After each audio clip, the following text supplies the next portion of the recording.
Hello बच्चों, कैसे हो सभी। स्वागत है आपका GIS की ऑनलाइन क्लास में। हम पढ़ रहे हैं class 10th math Hindi medium. अपनी एक्सरसाइज चल रही है 5.3 समांतर श्रेणी, जिसके हम सवाल कहाँ तक कर चुके हैं, 11 तक कर चुके हैं। ठीक है, तो देखो जो 11वें में लास्ट था, वो एक बच्चे का कमेंट आया था कि सर n वा पद कैसे निकलेगा। वो जो an वाला सूत्र है ना, उसी an वाले सूत्र में a और d का मान रख के हल कर लेना, तो nth टर्म यानी कि nth टर्म निकल जाएगी, nवा पद निकल जाएगा। ठीक है, अब देखो सवाल है 12वां। ऐसे प्रथम 40 धन पूर्णांकों के योग ज्ञात कीजिए जो 6 से विभाजित हैं। ठीक है, यानी कि 6 से भाग जाने वाली पहली 40 संख्याओं का योग निकालना है। क्या निकालना है? योग। तो पहली 6 से भाग जाने वाली संख्या कौन सी है? 6। क्वेश्चन नंबर है अपने पास 12, जिसमें एक AP अपने आप बन जाएगी। क्या बनेगी भाई? पहली संख्या 6 से भाग जाने वाली 6 है, उसके बाद 12 है, उसके बाद 18 है, उसके बाद 24 है, और ऐसे ही चलता जा रहा है। ठीक है, तो ऐसी कितनी संख्याएं हैं? 40 संख्याओं का योग निकालना है। कितनी संख्याओं का? 40 संख्याओं का। तो देखो 40 संख्याओं का योग निकालना है, यानी n का मान 40 है। n का मान कितना है? 40। a का मान यहां से दिख रहा है 6 है, और d का मान है अपने पास 6। d का मान भी कितना है? 6 है। ठीक है, तो हमें क्या करना है? योग निकालना है। तो योग का सूत्र आप लोगों को पता ही है, Sn बराबर n/2 2a प्लस n-1 गुना में d। सबके मान रख दो और हल कर लो। S 40 निकालना है, तो 40/2 2 गुना 6 प्लस 40 - 1 गुना में 6। यहाँ आ जाएगा 40/2 20, 6 दूनी 12 प्लस 40 - 1 39। 39 का गुना करेंगे 6 से। किसका? 39 गुना 6, 9 × 6 = 54, लगी 5 18 18 और 5 23, 234 आ गया। ठीक है, दोनों को जोड़ो और 20 से गुना कर दो। ये हो जाएंगे 2 4 और 6 246। 246 का 20 से गुना कर लो, अपने पास S 40 का मान आ जाएगा, जो कि कितना होगा? 6 दूनी 12, 4 दूनी 8 और 1 9, 2 दूनी 4 और 1 0। ये आ चुका है S 40 का मान। यानी कि ऐसी प्रथम 6 संख्याएं, मतलब 40 संख्याएं जो कि 6 से विभाजित हैं। यही पूछा गया था हमसे कि ऐसी संख्या बताइए जो किससे विभाजित हो? 6 से विभाजित हो। ठीक है, 12वां सवाल था। अपने पास आंसर आ चुका है 4920। क्लियर? सवाल नंबर 12 हो चुका है कंप्लीट।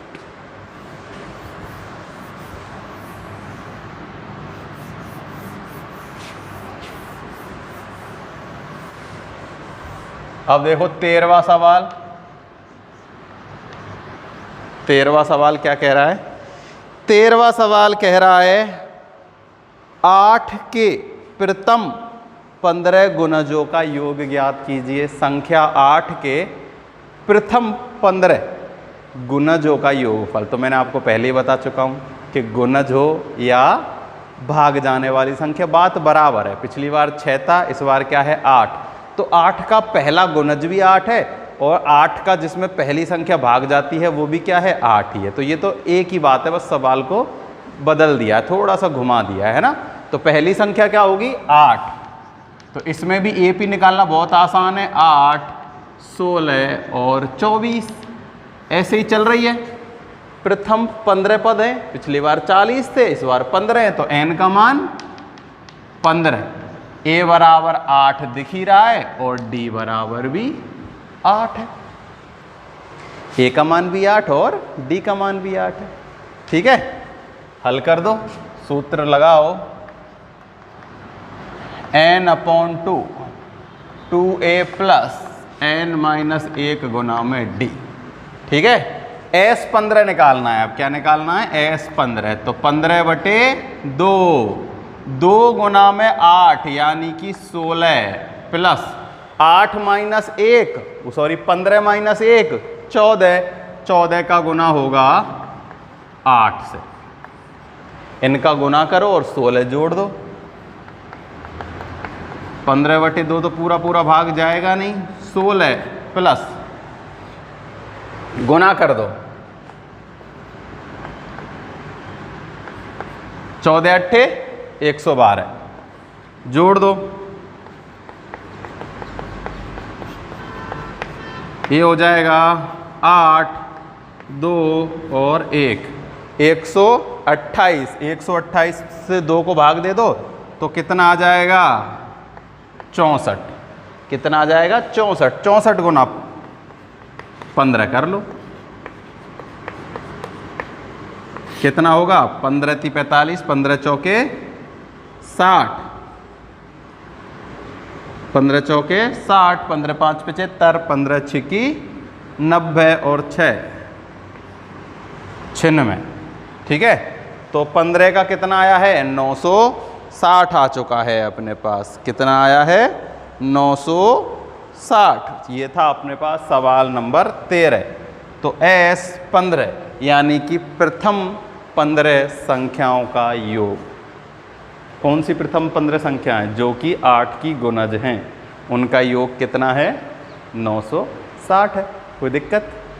एक ही सूत्र लगा था उसमें भी इसमें भी, बस AP हमें बनानी है, जो कि बहुत आसान सा काम है। क्लियर? 13वां सवाल हो चुका है।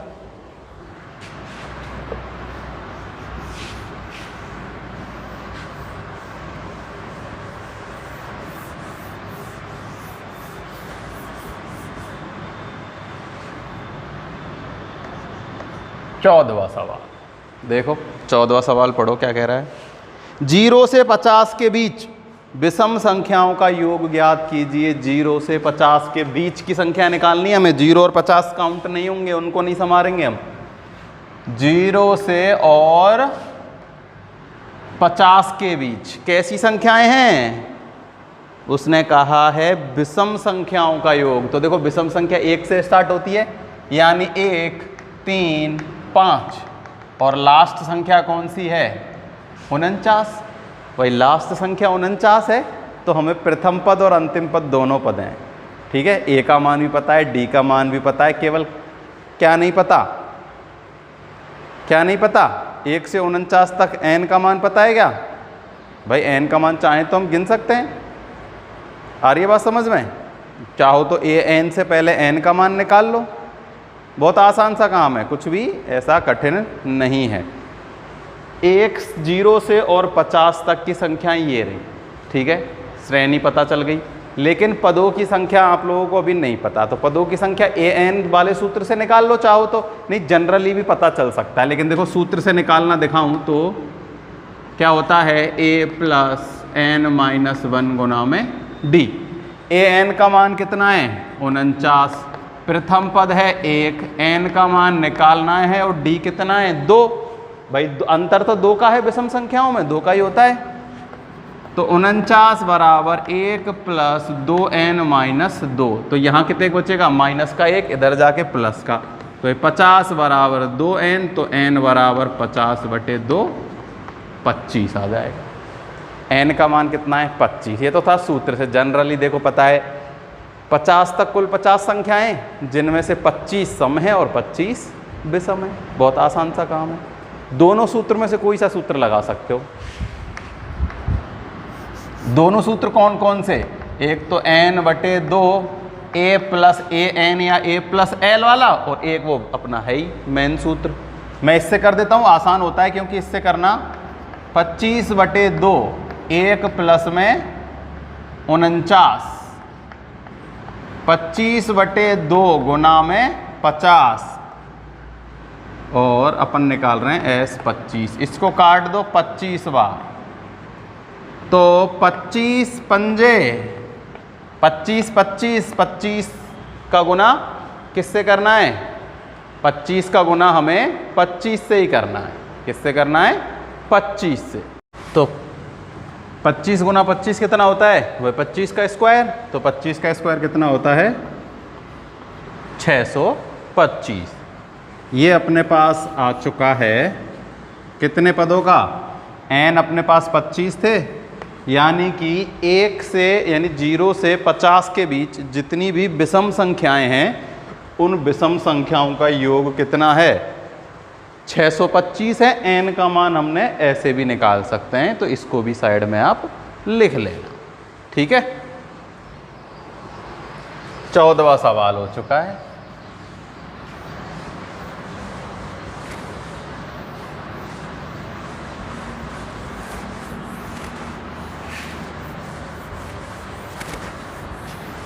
देखो 15वां सवाल क्या कह रहा है?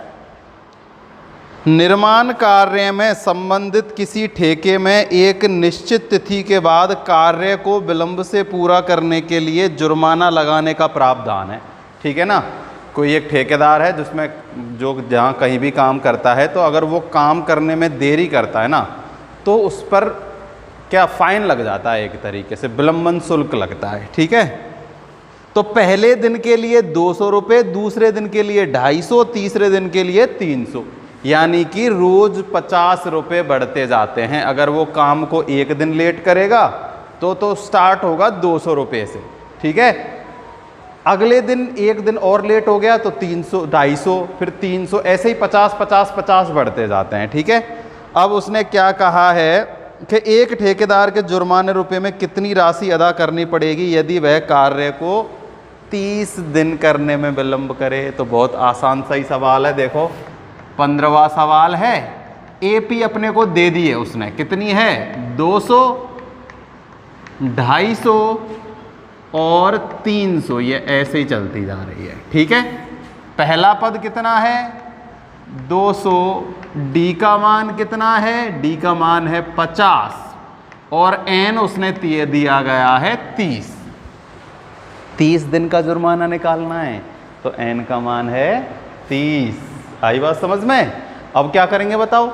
सूत्र लगा देंगे और निकाल लेंगे। सूत्र अपन सबको याद हो गया होगा अब तक, तो कोई दिक्कत है ही नहीं। n/2 2a प्लस n - 1 गुना में d। सबके मान रख देता हूं मैं, लगा फटाफट।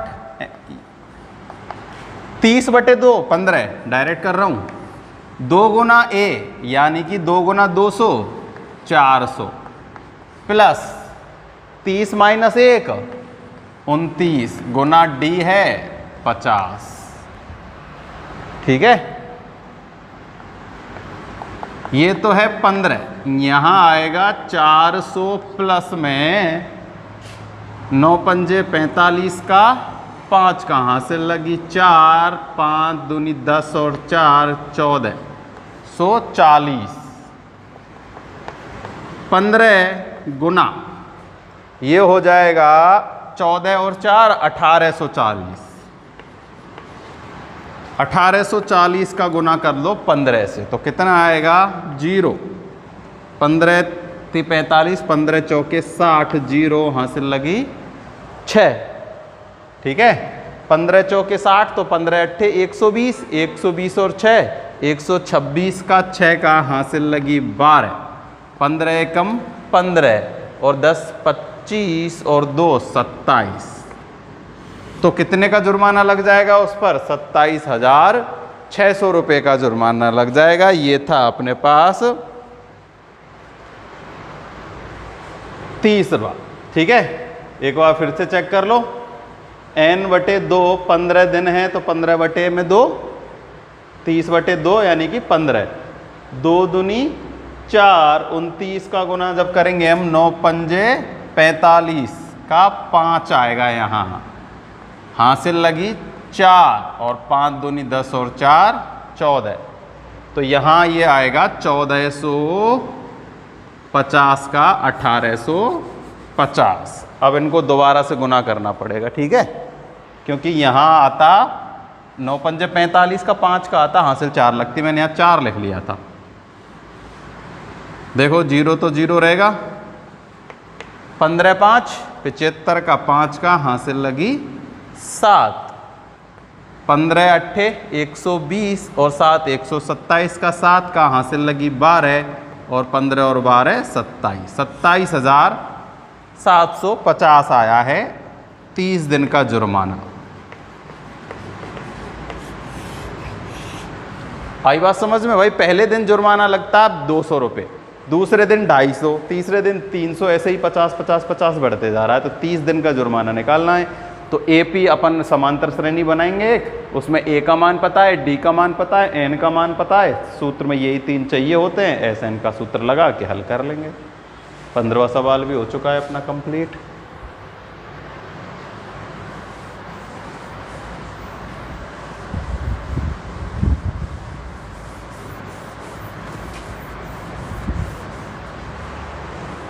सोलहवां सवाल देखो, किसी स्कूल के विद्यार्थियों को उनके समग्र शैक्षिक प्रदर्शन के लिए 7 पुरस्कार देने के लिए 700 रुपये की राशि रखी है। ठीक है, स्कूल में कहीं किसी प्रोग्राम में एक राशि जो है इनाम के रूप में इकट्ठी की है, जो कि कितनी है? 700 रुपये है। कितनी है? 700 रुपये। उसे प्रत्येक पुरस्कार पहले से 20 रुपये कम है तो प्रत्येक का मान ज्ञात कीजिए। ठीक है, देखो 7 जनों को पुरस्कार देनी है 700 रुपये में से।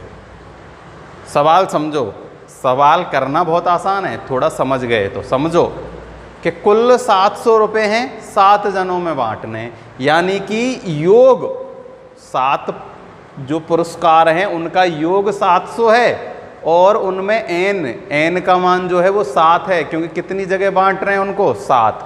और अब उसने कहा है पहले, दूसरे, तीसरे, चौथे, पांचवे सबके बीच में जो अंतर है ना वो 20 रुपये का। ये सबसे ज़रूरी लाइन है कि हर एक इनाम जो है 20 रुपये कम है, ज़्यादा नहीं है, 20 रुपये कम है।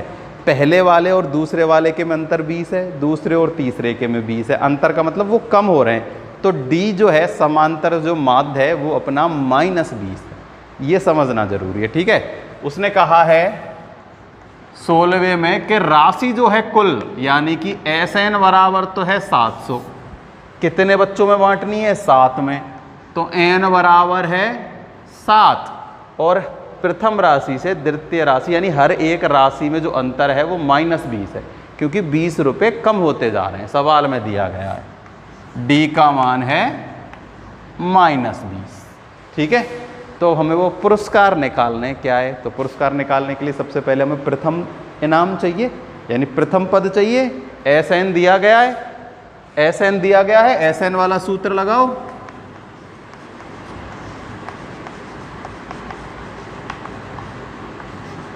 ठीक है, ए नहीं है केवल, और सब कुछ है, सबके मान रख दो। एस एन का मान है 700, यहाँ है 7/2, इसका मान निकालना है, यहाँ हो जाएगा 7 - 1 6।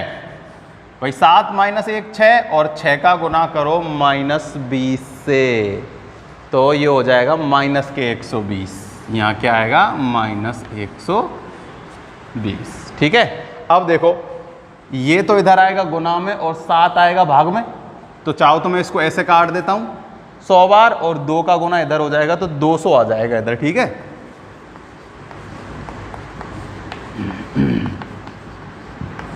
120 को मैं इधर लेता हूं तो प्लस में आ जाएगा, तो हो जाएगा 320 बराबर 2a। तो a का मान आ जाएगा 320/2, तो 160। a बराबर कितना है? 160, यानी कि प्रथम पुरस्कार जो है वो आ चुका है 160। ठीक है, कैलकुलेशन समझ में आई? देखो 7 से 70 700 को काटा कितनी बार? 100 बार काट दिया। ठीक है, 100 बार काटने के बाद 2 से गुना किया तो कितना आ जाएगा? 200 आ जाएगा। तो ये जो आया है ये अपने पास क्या आई है? प्रथम पद आया है। ठीक है, अब जो है देखो डी अपना -20 है, तो क्या होगा? प्रथम पद जो आया है 160, इसमें से माइनस करते चल जाओ। दूसरा क्या हो जाएगा? 160 - 20 बराबर 140। तीसरा क्या हो जाएगा? 140 - 20 बराबर 120। चौथा पद हो जाएगा अपने पास 120 माइनस 20 बराबर 100। ऐसे ही चलते चल जाएंगे। पांचवा हो जाएगा 80, छठा हो जाएगा अपने पास 60 और सातवां इनाम हो जाएगी अपने पास 40। तो ये अपनी इनाम जो हैं ऐसे बांटी गई हैं। प्रथम जो नंबर वाला था उसको तो कितनी दी गई हैं, 160 दिया गया है। 160, 140, 120, 100, 80, 60, 40, इनको जोड़ के देखो 700 ही होगा। देखो 100 और 200 300 और 400 500 600 और 700। तो इनका योग कितना हुआ है, इनका योग अपने पास 700 ही है। आगे बात समझ में। तो ये हो चुका है अपना 16वां सवाल, जिसमें हमें SN, N और D का मान दिया गया है और हमें AP बनानी थी। तो पहले एक पद निकाला, उसमें से D को माइनस करते गए तो अपने सभी के सभी साथ के साथ पद आ चुके हैं। तो ये मैं मिटा देता हूँ।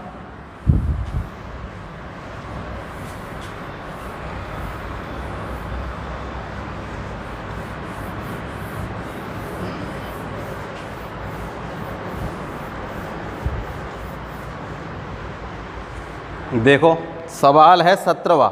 एक स्कूल के विद्यार्थियों ने वायु प्रदूषण कम करने के लिए स्कूल के अंदर और बाहर पेड़ लगाने के बारे में सोचा। यह निर्णय लिया गया कि प्रत्येक कक्षा का प्रत्येक अनुभाग अपनी कक्षा की संख्या के बराबर पेड़ लगाएगा।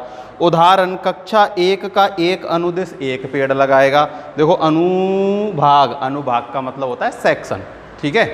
तो अभी इसने सवाल में क्या कहा वो अच्छे से समझो कि जौन सी जो कक्षा है ना उतने ही पेड़ लगाएगी। यानी पहली कक्षा जो है उसका एक भाग 1 पेड़ लगाएगा, दूसरा भाग 1 पेड़ लगाएगा और तीसरा भाग 1 पेड़ लगाएगा। मतलब जितने भी उसके अनुभाग हैं उतने। तो देखो इसको और आगे पढ़ते हैं। कक्षा सेकंड का एक अनुभाग 2, तीसरे का 3 लगाएगा। ऐसे में 12 तक चलता है। प्रत्येक कक्षा के 3 अनुभाग हैं। कितने अनुभाग हैं, 3, यानी कि 3 सेक्शन है। देखो समझो, क्लास है पहली, ठीक है। क्लास पहली में 3 सेक्शन है, सेक्शन ए, सेक्शन बी और सेक्शन सी। ये भी 1 पेड़ लगाएगा, ये भी 1 पेड़ लगाएगा और ये भी 1।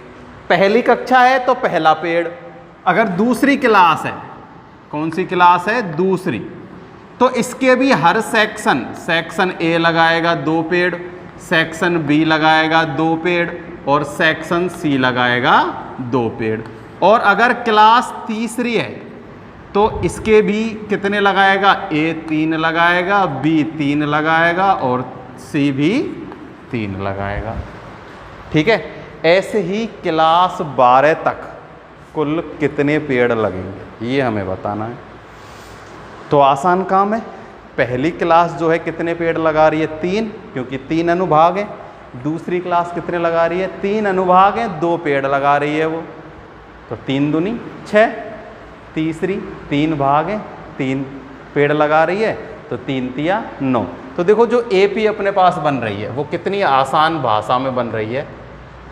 पहली कक्षा के 3 पेड़, दूसरी कक्षा के 2 4 6 पेड़, तीसरी कक्षा के 3 3 6 और 3 9 पेड़। तो ये ऐसे ही बढ़ते जा रहा है, ठीक है। कहाँ तक, 12 क्लास तक। 12 क्लास तक, पहली से 12वीं तक कुल 12 क्लास होती हैं। तो n का मान 12 हो चुका है। n का मान है 12, a का मान है 3 और d का मान भी कितना है, 3। अब देखो दोनों सूत्र से कर सकते हो, a + n वाले से भी कर सकते हो, क्योंकि हम लास्ट भी तो निकाल सकते हैं। 12वीं क्लास है, 12 पेड़ लगाएगी हर सेक्शन। तो एक सेक्शन 12 है, दूसरा सेक्शन 12 है, तीसरा सेक्शन 12 है, तो 12 दूनी 24, 12 3 36 हो जाएंगे। ऐसे निकाल लो, या फिर अपना जो रेगुलर सूत्र है उससे निकाल लो। n/2 2a + n - 1 गुना में d। कैसे ही निकाल सकते हो। तो n का मान कितना है, 12, 12/2 किया तो 6, 3 दूनी 6 प्लस n 12, 12 - 1 किया तो 11 गुना 3। तो 6 गुना ये हो जाएगा 11 33, 33 और 6 39, गुना कर लो, ये हो जाएगा 9 6 की 54 का 4 हासिल लगी 5 6 6 18 और 5 23। कुल कितने पेड़ लगेंगे? कुल पेड़ लगेंगे अपने पास 234 पेड़। कितने पेड़ लगेंगे? 234। आई बात समझ में? पहली क्लास द्वारा 3 पेड़, क्योंकि पहली क्लास का हर सेक्शन 1 पेड़ लगाएगा, दूसरी क्लास का हर सेक्शन 2 पेड़ लगाएगा, तीसरी क्लास का हर सेक्शन 3 पेड़ लगाएगा और चौथी क्लास का हर सेक्शन 4। ठीक है, और कुल कितने सेक्शन है? 3 सेक्शन है। आगे बात समझ में? तो आसान है काम करना। तो हो गया है अपना कौन सा सवाल? अपना सवाल हो चुका है 17वां कंप्लीट। ठीक है, अब करते हैं 18वां।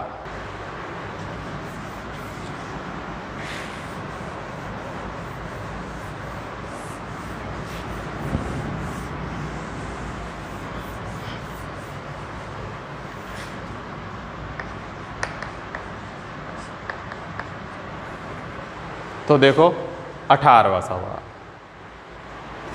क्या कह रहा है? 18वां सवाल, केंद्र ए से प्रारंभ करते हुए बारी बारी केंद्र ए और बी पर लेते हुए त्रिज्याएं 0.5 0.1 0 ये हो जाएगा 1 1.5 2.5 बारी उत्तरों तक अर्धवृत्तों को खींचकर एक समर्पित स्प्रिंट बनाया गया है जैसे आकृति में दर्शाया गया है।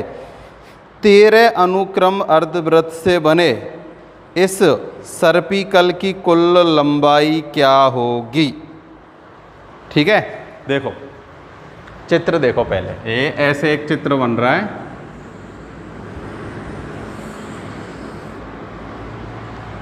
ठीक है, जिसमें हमें यहाँ ये कहाँ स्टार्ट की गई है? इधर से स्टार्ट की गई है। वो तो कैसे ही कर लो, एक ही बात है। ठीक है, किताब में जो है वो इधर से स्टार्ट किया गया है, ऐसे ही हो।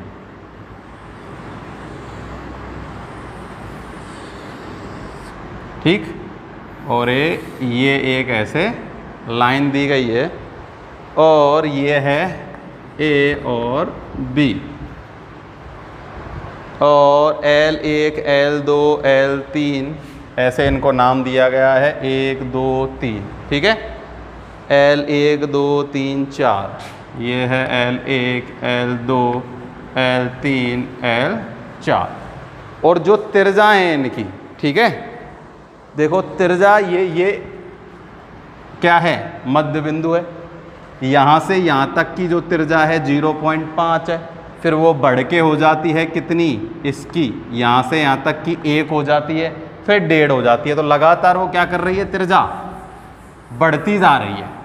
क्या जा रही है? त्रिज्या बढ़ती जा रही है। कितनी बढ़ रही है? 0.5 बढ़ती जा रही है हर बार। कितनी बढ़ रही है? 0.5। तो हमें निकालना क्या है? 13 अनुक्रमागत वृत्तों से बने इस सर्पिकल की लंबाई बताइए।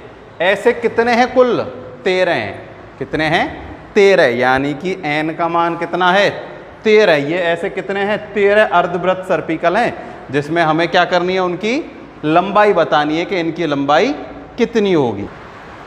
तो देखो अच्छे से समझो क्या कह रहा है, सवाल समझो। उसने कहा है केंद्र ए से प्रारंभ करते हुए बारी बारी केंद्र ए और बी लेते हुए, केंद्र ए और बी लेने बार बार। तो देखो पहले केंद्र ये लिया तो ये एक क्या बना है? अर्ध सर्कल। क्या बना है? अर्ध सर्कल। कौन सा वाला? ये L1 वाला। फिर केंद्र लो बी, तो ये बन गया अपने पास दूसरा अर्ध, ठीक है, दूसरा आधा सर्किल, अर्ध सर्किल। फिर दोबारा ए लिया, तो ए जब लिया तो इससे क्या बनेगा अपने पास? एक और क्या बनेगा? जब इसको केंद्र लिया तो A3 ये वाला, ये बन गया ए लेके। फिर दोबारा बी लिया और ये वाले बन गए, ठीक है ना। यानी कि एक बार ए लिया, एक बार बी लिया, एक बार ए लिया। देखो ए जब ये लिया तो एक बार तो ये बन गया, जैसे ही हमने बी को लिया ये बन गया, फिर जैसे ही हमने ए को लिया ये बन गया, और फिर जैसे ही हमने बी को लिया तो अपने पास ये बन गया। ठीक है, तो अब हमें क्या करना है, ऐसे ही 13 बार इसको ऐसे करना है, घुमाते चलना है। कितनी बार? 13 बार। और ये जितनी है ना, मतलब यहाँ से और ये यहाँ तक की कुल लंबाई, इसको हमें बताना है। यानी कि 13 अर्ध सर्किल बन रहे हैं। कितने? 13 अर्ध सर्किल। उनका हमें क्या करना है? परिधि निकालनी है। परिधि क्या निकालनी है? परिधि किसकी? अर्धवृत्त की। कितने अर्धवृत्तों की? 13 अर्धवृत्तों की परिधि निकालनी है। ठीक है, तो देखो हम परिधि कैसे निकालते हैं, वृत्त की परिधि।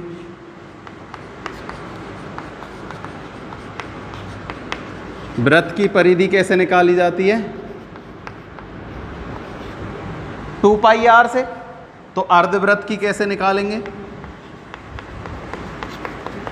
2 पाई आर बटे 2, यानी कि पाई आर से। आई बात समझ में?